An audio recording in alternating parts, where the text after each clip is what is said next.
Hello guys, welcome to my channel. So today I will be talking about one of the best budget monitors you can buy, and it's this one, the Feelworld F6 Plus. Let's get to it.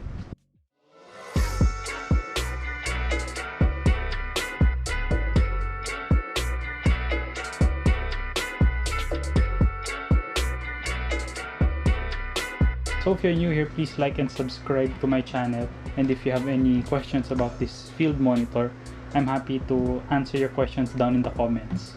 So let's get back to the video. So the Feelworld F6 Plus is a 5.5-inch IPS touchscreen display, and it supports recordings up to 4K 30 frames and has a brightness of 500 nits, which is though not that bright if you're comparing it to other monitors, but at least it comes with a sun hood, free sun hood that you can use to reduce the glare of the sun that's hitting your monitor, because this monitor is very reflective. You can see very reflective.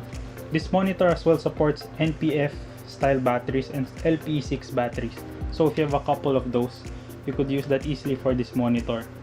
And the big battery can last up to maybe around 6 hours of recording. Then the 570, the small Sony batteries, can last at around 2 hours of recording. So this monitor supports 3D LUTs, which you can load at the bottom left of the monitor.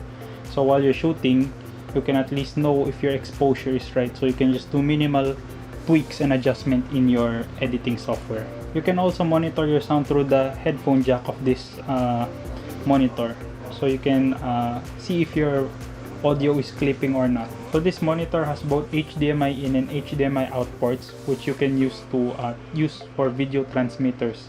So you can send to your focus pullers or to the director, so they can view the things that you're shooting. So this monitor also has a DC in for 12 volts, which means you can plug it directly to a socket. So you don't need to carry any batteries, you just need a wall adapter, then charge it here. Then you can use that to power your monitor. So if you're doing a very long interview or a very long ceremony or shoot, you can just plug it directly to a wall plug, then that will last you a long time. You can as well power the monitor with the 5-volt Type-C cable using a power bank, which is very handy if you don't have any batteries, since we keep bringing power banks. You can also use the DC out 8 volts to power your camera. So this monitor is very feature-rich as it includes waveforms, which isn't accessible in other budget monitors, and it has false colors, wave histogram, vectorscopes, 9-grid safety markers, and so on and so forth. You can also adjust the color of this monitor to match it to the screen of your camera. So to access the different menus, you have to double tap. Then you see 5 tabs here. So the first one, which is with the mountains, you see a lot of the waves, parades, vectors, and etc. There's a lot more here. Second one, you have your 9-grid safety markers. So in the third one, you can see all of the anamorphic modes, auto mirror, meaning that you can flip this around. I can make it face backwards, and it's gonna auto rotate by itself. For the fourth one, this is the menu where you change all the settings of the monitor to match it with the screen of your camera. You can change the color here, that brightness, temperature, contrast, saturation, hue. Then in the last one, here's the settings for the monitor. Just single tap anywhere to exit the menu. And to get access to the quick menu, you just have to slide up. Then there, you have all access to your quick menus here. Then if you want to change your quick menus, you have to just go up, swipe up, then double tap anything here. For example, let's change this false color. Double tap. If you double tap, you can change the menus. You can change it to monochrome, safety markers, scan mode, anything here. So for now, let's try monochrome. So if I press it, it's gonna become monochrome. Then let's go change this back to false colors. There.